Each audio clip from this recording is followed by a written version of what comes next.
México. Invierno de 1978. Mientras los vientos atravesaban la Sierra de Durango a más de 60 kilómetros por hora y las temperaturas caían por debajo de los 40 grados centígrados en las zonas más altas, casi nadie notó la tenue luz que se filtraba desde el interior del viejo granero de Vicente Herrera. Allí, noche tras noche, un resplandor constante permanecía encendido, incluso cuando el hielo se agrietaba en el suelo y el frío agrietaba paredes enteras. En ese pueblo los hombres se enfrentaban al invierno como una prueba de fuerza. Vicente hizo lo contrario. Construyó una cabaña dentro del granero. Lo llamaron cobardía. Dijeron que se estaba derrumbando. Ellos se rieron, pero durante la semana en que la peor nevada en 45 años convirtió las casas en tumbas de madera, Vicente durmió en silencio, sin sábanas de repuesto, sin cargar cubos de leña en la oscuridad. Y cuando el polvo de la nieve se asentó, fue a su puerta a donde llamaron. El pueblo de San Gregorio, Alto, siempre ha sido un lugar donde los hombres aprenden a ser fuertes desde pequeños. Se encuentra en lo alto de la Sierra Madre Occidental, donde el suelo es seco, el viento cortante y las reglas son antiguas. No se habla mucho, solo se hace. Y lo que se espera de los hombres es que enfrenten el invierno como lo hicieron sus padres, con fuego, fuerza y fe. Las casas allí son de piedra y madera sin tratar. La leña se apila temprano, antes de noviembre. Si alguien se queda sin ella, es por descuido. Si alguien se queja del frío, es porque no nació para vivir allí. Vicente Herrera lo sabía. Era hijo de José Herrera, un pastor de cabras que había muerto en un invierno similar 20 años antes, congelado junto al corral, esperando a que pasara una tormenta de nieve.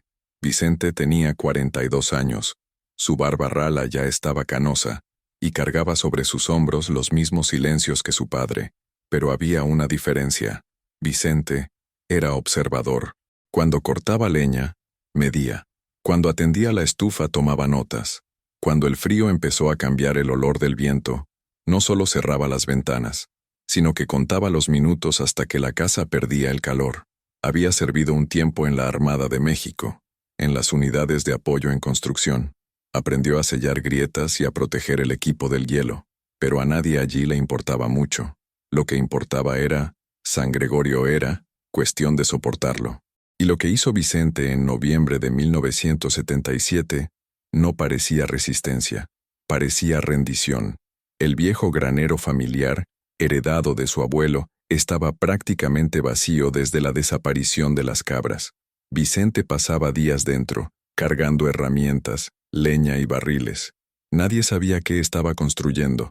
¿Qué estáis construyendo? ¿Un mausoleo?, susurró un vecino en el mercado. ¿Ahora te vas a convertir en murciélago? ¿Dormir colgado en el granero?, rió otro. Lo que nadie imaginaba era que, en el centro de ese cobertizo, Vicente había erigido una especie de cápsula. Usó láminas metálicas arqueadas, restos de un cobertizo militar desmantelado que compró barato en un pueblo vecino. Instaló todo dentro del granero, sobre un suelo de tablones con serrín prensado. No lo anunció, no invitó a nadie a verlo. Simplemente encendió la lámpara y se mudó. Desde fuera parecía ridículo. Una tubería de metal rodeada de trastos viejos con una fina capa de humo saliendo del techo del granero. Es una olla a presión humana, se burló don Félix, el carpintero más viejo del pueblo. Esto se convertirá en un horno cuando el calor llegue a las placas. Vicente se vino abajo, dijo alguien en el bar. El invierno pasado fue demasiado para él. La hermana, que vivía en la capital, llamó preocupada. Dijo que había oído cosas. Vicente simplemente respondió: «Estoy bien, tengo calor». No lo explicó, no lo refutó. Sabía que allí pedir comprensión era más extraño que pedir prestada leña. En el fondo, el pueblo no solo se burlaba de la estructura, se burlaba de la idea de que el invierno se podía superar sin valentía, sin manos agrietadas, sin noches tiritando junto al fuego. Y Vicente dormía con una manta fina, dentro de un tubo de acero, dentro de un granero, dentro de un mundo que no quería comprender. La casa de Vicente era sólida. La había construido él mismo hacía 4 inviernos. Muros gruesos de adobe reforzado, techo a 2 aguas, chimenea central. Desde afuera, parecía seguro. Desde adentro, parecía una promesa rota. El viento se filtraba por lugares que él no podía ver. A veces soplaba tan fuerte por debajo de la puerta que apagaba la vela de la mesa. El fuego ardió toda la noche y, sin embargo, por la mañana, el borde del vaso en el estante todavía tenía hielo dentro. Era una guerra constante. Él, el hacha y la leña mojada. El refugio no eliminó el frío, solo lo retrasó, y eso tuvo un precio. En promedio, Vicente quemaba casi 12 cargas de leña al mes, cargas que él mismo cortaba, apilaba, cubría y volvía a cortar en trozos más pequeños. Un ciclo diario, sudor constante, una cuenta regresiva para el siguiente envío de gasolina, que, con los precios de ese año, llegaba cada vez más vacío. Pero fue a finales de octubre, cuando vio el camión de gas estancado en la carretera principal, cuando todo encajó. La entrega no llegaría, y la nieve ya cubría las montañas. Esa noche durmió mal, no por el frío, todavía no, sino por el cálculo. ¿Cuántos días podría mantener caliente la casa con la leña que tenía? ¿Cuántos cortes de pelo se necesitarían por semana? ¿Cuántas noches pasaste levantándote a las 3 de la mañana para alimentar el fuego? Los números no cuadraban, y el cuerpo ya no respondía como antes. Fue entonces cuando recordó una vieja conversación. Hace años, un agricultor de otra región mencionó un cobertizo militar desmontado, estructura de acero arqueada, fácil de montar y de sellar. Vicente recordó la idea, y el granero vacío. Fue al pueblo vecino, preguntó por cobertizos abandonados e hizo llamadas telefónicas. Un agricultor a 2 valles de distancia había vendido el suyo por muy poco. Vicente ofreció 1,200 pesos y 2 herramientas que ya no usaba. Se tardó una semana en transportar las piezas en viajes cortos, otra semana para entender cómo encajaban los arcos, 4 días más para nivelar el suelo del granero, apilar aserrín y cubrirlo con tablones. Cuando el tubo metálico se puso en pie, 12 metros de largo, 4 de ancho y 2 de alto en el centro, parecía una cápsula de otro mundo, fría, lisa, silenciosa. Dentro, instaló una estufa de tambor con una chimenea improvisada, estantes de madera fijados a los lados curvos, y una lámpara en el centro. En el suelo, mantas. En la puerta, una gruesa junta de goma. En el papel, era extraño. En la práctica, era cuestión de matemáticas. Menos volumen, menos aire para calentar, menos madera para quemar. Pero nadie vio eso.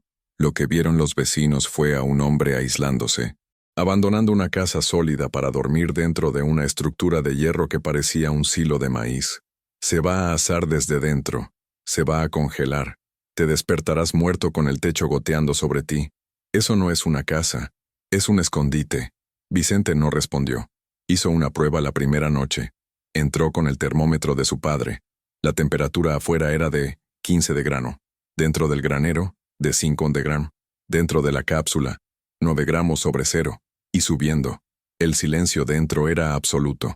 Sin viento, sin crujidos de madera, sin hielo derramándose por las ventanas. Lo único que seguía en movimiento era el juicio que se desarrollaba afuera. Las primeras heladas llegaron a principios de diciembre, antes de lo habitual.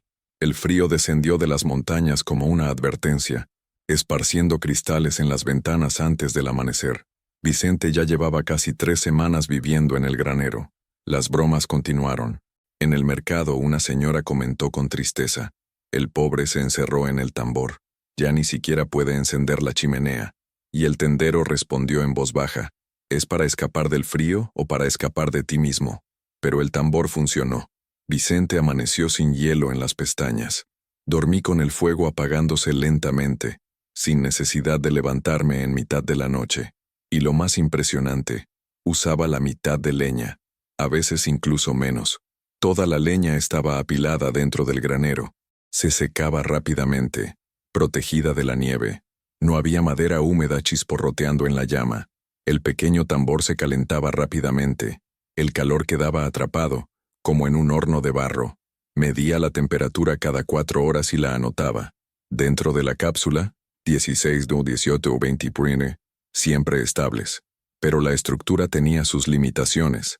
En un día particularmente ventoso, una ráfaga de viento desplazó la chimenea unos centímetros. El humo comenzó a retirarse hacia el interior de la cápsula. Vicente se dio cuenta rápidamente, accionó la válvula de emergencia y abrió la puerta. El olor persistió durante días. Otro error. Se le había olvidado construir un vestíbulo. Cada vez que se abría la puerta, el calor se escapaba como a toda prisa. Perdía 2 o 3 grados en segundos. Lo corrigió improvisando una gruesa cortina de lona militar. Funcionó, en parte. Aún así, a los ojos de los transeúntes, todavía parecía un acto de rendición. Don Félix, el carpintero que lo había llamado loco, pasó una tarde con las manos entrelazadas a la espalda. Se detuvo ante la puerta abierta del granero. Miró desde lejos. ¿Sigues ahí?, preguntó sin entrar. Vicente asintió. ¿Y no te da vergüenza?, añadió el anciano. Vicente permaneció en silencio. El anciano golpeó el arco de metal 2 veces con los nudillos. Este lugar fue construido para almacenar maíz, no hombres. El maíz no tiembla de frío, respondió Vicente con calma. Félix resopló y se alejó. Pero no todo estaba perdido. Una mañana temprano, se formó hielo en el interior del barril. La leña estaba seca, sí, pero el viento había llevado humedad al techo del granero, que goteaba sobre la tubería de acero. La condensación corría por los costados.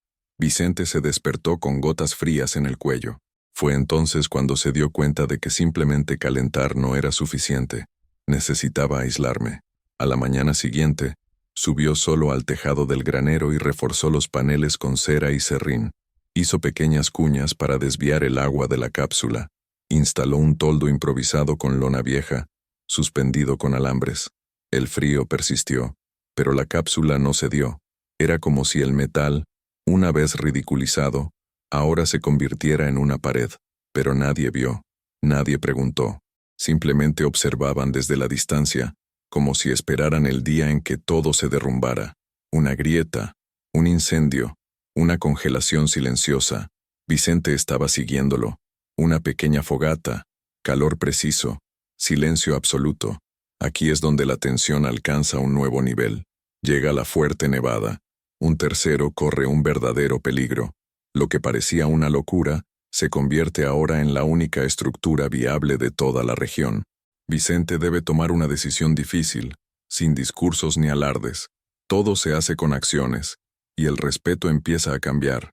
La noche del 6 de enero de 1978, la radio comunitaria de la parroquia transmitió un extraño mensaje.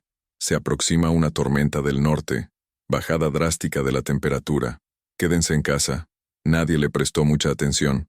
En la montaña, el frío va y viene como parte de la rutina, pero Vicente percibió algo diferente en el viento. Esa mañana, los copos llegaron pesados, húmedos y apretujados contra el viento. En media hora, cubrieron los escalones de las casas. En 2 horas, envolvieron vehículos enteros. Dentro de la cápsula, Vicente programó el despertador para que sonara cada 3 horas. La leña seca ardía con fuerza. El termómetro marcaba 20 degrees. Afuera ya hacía 25 degrees. A la mañana siguiente, todo el pueblo parecía a oscuras. Ningún sonido, ningún motor, ningún paso sobre la arcilla endurecida. Solo el crujido de la madera al atravesar capas de hielo invisible. A las 10 de la mañana, Vicente escuchó un ruido apagado. 3 golpes. Luego 3 más. Abrió la puerta del granero. El mundo era un campo blanco. Nada más que nieve amontonada y un cielo gris. 3 golpes más. Venían del sur. Caminó hasta el borde de la estructura y escuchó el sonido nuevamente, proveniente de debajo de la nieve. Corrió de regreso y agarró la pala. Se necesitaron 15 minutos para encontrar algo sólido. Una mano enguantada. Era Rafael, el nieto de doña Efigenia, el niño que vivía 3 casas más allá. Tenía 12 años. Su rostro estaba pálido e inmóvil. Tenía los ojos abiertos. Vicente no dudó. Llevó al niño en brazos de vuelta a la cápsula. Cerró la puerta. La leña crepitaba en el tambor. El calor era denso, húmedo, vital. Colocó al niño encima de las mantas. Las puntas de sus dedos eran blancas. Sus labios eran morados. No había tiempo para esperar ayuda. Tomó paños secos y los envolvió alrededor de los pies del niño. Calentó agua en una olla de metal y preparó compresas. Pasaron 30 minutos antes de que los hombros de Rafael temblaran. Otros 15 antes de que pronunciara su primera palabra. Estaba oscuro. Vicente simplemente asintió. Él no preguntó qué pasó. Sabía la respuesta. La casa de la abuela probablemente se había quedado sin calefacción. Leña mojada. Ventana rota. Imposible. Por seguridad, cortó una de las esquinas de la cápsula con un separador improvisado y montó allí un segundo colchón. Rafael durmió 7 horas seguidas. A la mañana siguiente, Vicente se despertó con un sonido diferente. Motores. Gritos apagados. Alguien despejando el camino con un tractor viejo. Era Edgar Morales, primo de Rafael, quien venía con 3 hombres por el camino helado. ¿Estás ahí, Vicente? ¿Está Rafael contigo? La abuela está desesperada. Vicente salió. El cielo estaba despejado, pero el aire quemaba como un cuchillo. Les hizo un gesto para que se acercaran. Cuando abrieron la puerta del granero y vieron al niño, despierto y de pie, bebiendo té caliente junto a una estructura de metal que brillaba como plata. Nadie dijo nada durante un rato. Solo entonces Edgar preguntó, ¿durmieron aquí? Vicente asintió. ¿Qué temperatura hacía afuera? Preguntó Edgar. -38. ¿Y aquí? 19 casos positivos. Nadie se rió. Edgar miró a su alrededor. Vio las estanterías, la leña seca, las notas de temperatura. Luego miró a Rafael y bajó la cabeza. Gracias. Vicente simplemente dijo, llévenselo rápido, pero protéjanle la cara. El viento corta. Se fueron en silencio. Fue ese día que la noticia comenzó a cambiar de forma. Ya no era el loco de la cápsula. Él era el hombre que salvó a un niño de la muerte. Pero Vicente no le dijo nada a nadie. Él no fue a la iglesia. No respondió cuando lo llamaron por su nombre desde la carretera. Volvió adentro. Recargó la leña. Y anotó la siguiente lectura. Temperatura exterior, 39. Interior, 21. Leña utilizada, 3,4 kilo. Perfecto. Ahora entramos en el bloque 6. La prueba más importante. 800.000 palabras. Este es el punto álgido de la tensión climática y estructural. La tormenta alcanza su punto álgido. Familias enteras sufren la falla de sus sistemas. Vicente queda completamente aislado, pero su estructura resiste y se sobrepone. Aquí es donde las cifras y los resultados hablan más que cualquier discurso. La tensión no proviene de una acción frenética, sino de la contradicción silenciosa entre el colapso del mundo que nos rodea y el funcionamiento inquebrantable de la solución rechazada. Es aquí donde la cápsula se convierte en símbolo, sin necesidad de defensa. Bloque 6. La prueba más grande. Entre el 9 y el 12 de enero de 1978, el cielo parecía haberse caído sobre San Gregorio. La tormenta que las radios habían anunciado con voz monótona descendió sobre las montañas como un castigo silencioso. Los vientos alcanzaron los 80 km/h. La sensación térmica era de 60 °C, y la nieve, pesada como arcilla húmeda, lo cubría todo. Las casas se derrumbaron. Las chimeneas se agrietaron bajo el peso del hielo. Las puertas atascadas desde dentro se convirtieron en trampas de madera. En cada casa, la escena era similar.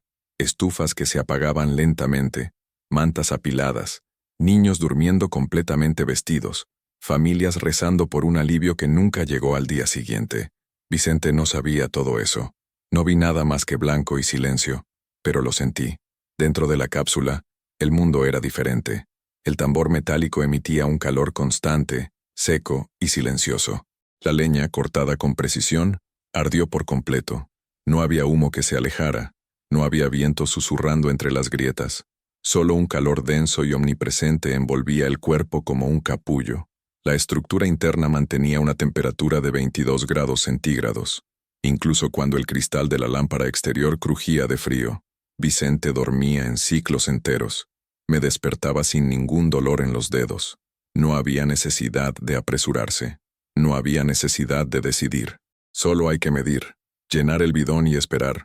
Durante esos días, no vio a nadie. Ni siquiera los perros del pueblo ladraron. Fue el 12 de enero cuando decidió documentar todo. Tomó su cuaderno.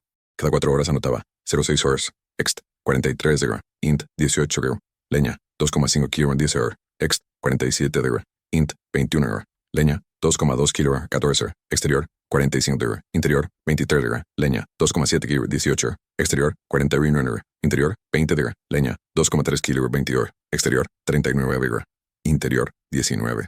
Leña. 2,1 kilo Ext, 42.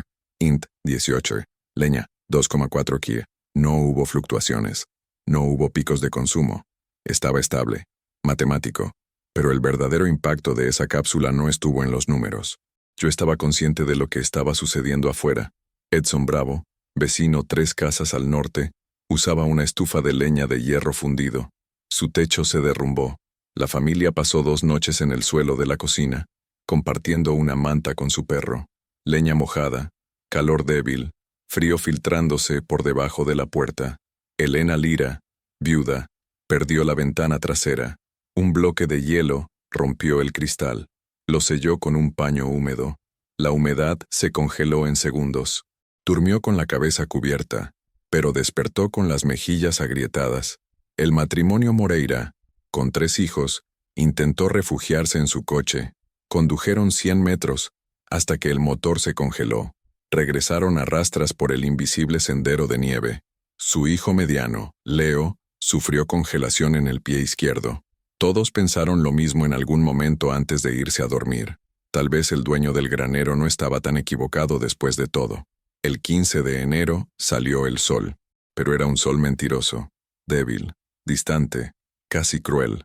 El frío todavía cortaba como el cristal. Las casas parecían ruinas congeladas. Vicente salió con el rostro cubierto y caminó hasta la entrada del granero. Con esfuerzo, empujó la puerta, pesada por el hielo acumulado. Afuera todo era silencio blanco, pero a lo lejos, el sonido de un motor. Luego, otro más. Y entonces, un grito ahogado. «¡Vicente!». Era Osvaldo, un primo lejano. Llegó con la cara hinchada, la ropa sucia y un saco de leña mojada a la espalda. Se acercó a la puerta. No pidió permiso. Simplemente dije, «Mi casa no aguanta otra noche más». Vicente miró por un segundo. Luego se giró y señaló, «Deja tus zapatos afuera». Sin discurso. No es necesario ningún sermón sin revancha. Entró Osvaldo. El calor lo golpeó en el pecho como un puñetazo cálido. Se detuvo en medio del espacio metálico, mirando a su alrededor. ¿Has estado durmiendo aquí todos estos días? Intentar, y no se congeló. Vicente miró el termómetro colgado y respondió en voz baja. Ni siquiera se acercó. En la tarde del 16 de enero el pueblo empezó a moverse. Poco a poco, los hombres salían de sus casas, cubiertos hasta los ojos, empujando puertas atascadas y cavando caminos con palas viejas. Las radios volvieron a estar en línea, aunque con interferencias. La carretera principal seguía bloqueada, pero el hielo había dejado de caer.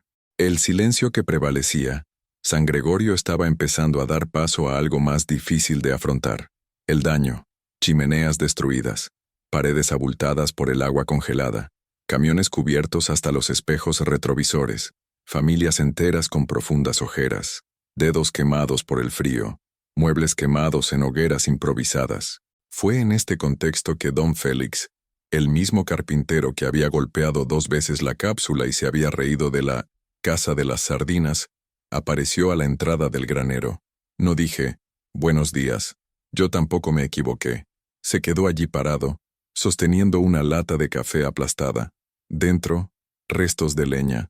Vicente abrió la puerta lentamente. Félix miró hacia arriba por un segundo. «Solo necesito 2 horas para calentar a mi hija. No para de temblar». Vicente no respondió. Abrió la puerta un poco más. Félix entró y permaneció en silencio. Caminaba lentamente, mirando las estanterías. Se detuvo frente al tambor. Sintió el calor que emanaba del metal. Ella lo miró como si no quisiera admitirlo, pero tampoco pudiera negarlo. Él susurró, «Esto no debería funcionar tan bien». Vicente simplemente miró su reloj y respondió, «Pon la leña cerca de la estufa. Se seca más rápido». Félix asintió y se sentó con la lata en su regazo. Se quedó allí 2 horas sin decir nada más. Al levantarse, simplemente dijo, «Gracias», y se fue. Durante los 2 días siguientes llegaron 7 personas más. La familia Moreira, con sus 3 hijos, llegó con una manta para cada uno. Durmieron allí una noche en un rincón de la cápsula, separados por tabiques improvisados. Por la mañana lloraron en silencio, no de emoción, sino de alivio físico. Elena Lira, la viuda, trajo una tetera de barro. La dejó en el estante sin decir palabra. Simplemente se sentó media hora junto a la tetera, observando el fuego con lágrimas en los ojos.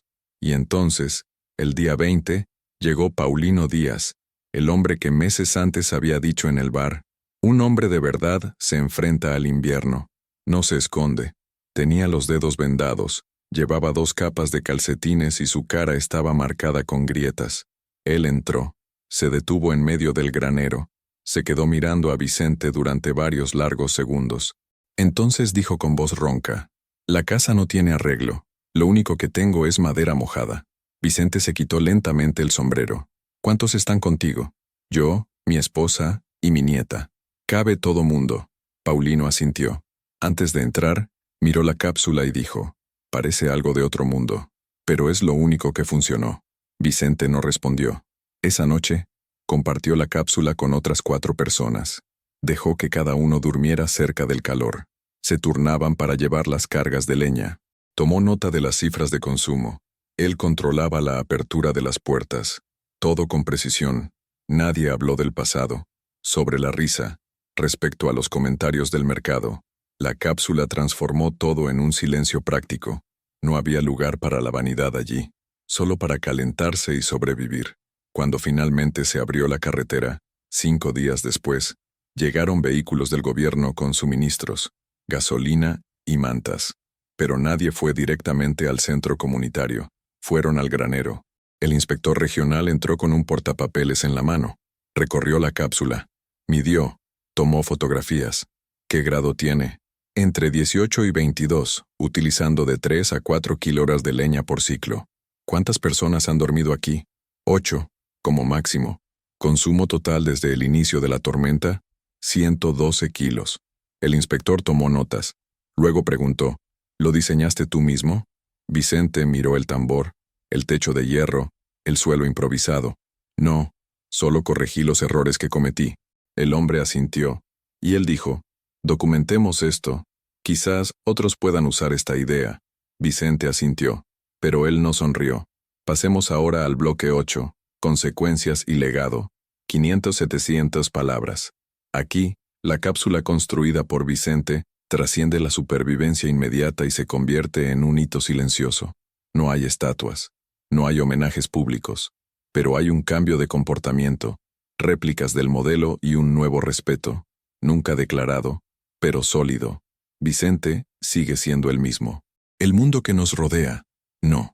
Bloque 8. Consecuencias y legado. La nieve se derritió tarde ese año. Los últimos témpanos de hielo resistieron hasta abril, como si el invierno se negara a irse sin dejar su huella. Cuando finalmente el camino principal quedó despejado, lo que quedó de San Gregorio parecía un campo de batalla silencioso.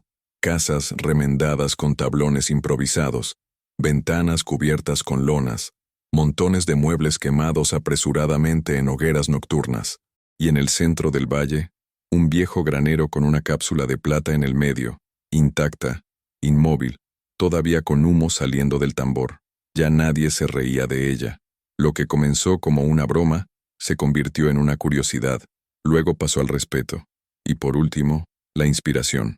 A finales de marzo, Héctor Ramírez, dueño de una finca vecina, trajo 2 ayudantes, y pasó una mañana entera midiendo el interior del granero de Vicente. No pidió permiso, simplemente esperó que Vicente asintiera brevemente. No tengo acero, pero tengo láminas galvanizadas para el techo. Probaré algo similar, dijo. Vicente respondió: si necesitas sellar los bordes, utiliza estopa mezclada con arcilla. Héctor asintió, y se fue. En mayo, la Agencia Regional de Infraestructura Rural publicó un boletín técnico: refugios eficientes en condiciones climáticas severas. Un estudio de caso en San Gregorio Alto incluía diagrama de cápsula, consumo de leña por metro cúbico, temperaturas registradas cada hora, recomendaciones para sellado, aislamiento y uso de estructuras internas. Se difundió a través de emisoras de radio rurales. Llegó a los pueblos vecinos. Algunos se rieron, al principio. Otros los archivaron. Algunos lo construyeron. A finales del año siguiente se habían erigido 4 nuevas cápsulas en la región. Ninguno es igual, ninguno es perfecto, pero todos con el mismo principio: menos espacio, menos pérdidas, más calor, Vicente no se convirtió en una celebridad. Nunca apareció en la televisión. Nunca fue invitado a dar una conferencia. Se quedó en el granero. Reforzó la cápsula con una segunda capa de revestimiento de madera en el interior. Construyó un pequeño vestíbulo para la entrada de aire. Instaló un tendedero encima del tambor. Pequeños ajustes. Silenciosos. En el pueblo comenzaron a decir, ¿dónde vas a pasar el invierno? Y la respuesta cada vez más común fue, estoy viendo si puedo hacer algo parecido a lo de Vicente. Nunca regresó a su antigua casa. Vendió la propiedad a una pareja joven que quería reformarla y empezar desde cero. Él prefirió quedarse en el granero. Era más feo, menor, incómodo, dirían algunos. Pero para Vicente, funcionó. Y allí, bajo el arco metálico donde tantos se habían burlado de él antes, dormía con el tambor encendido, la leña seca apilada a su lado, y un cuaderno en el regazo, anotando, como siempre, temperaturas, consumos, correcciones, porque nunca quise demostrar nada. Simplemente no quería morir congelado. En lo alto de las montañas, el frío es incuestionable. No pregunta quién eres, qué piensan los demás o si parece correcto. Solo entra donde hay espacio. Apaga el fuego donde encuentra un hueco y silencia las voces que no actúan. Vicente no quería ser diferente. Simplemente no quería congelarlo.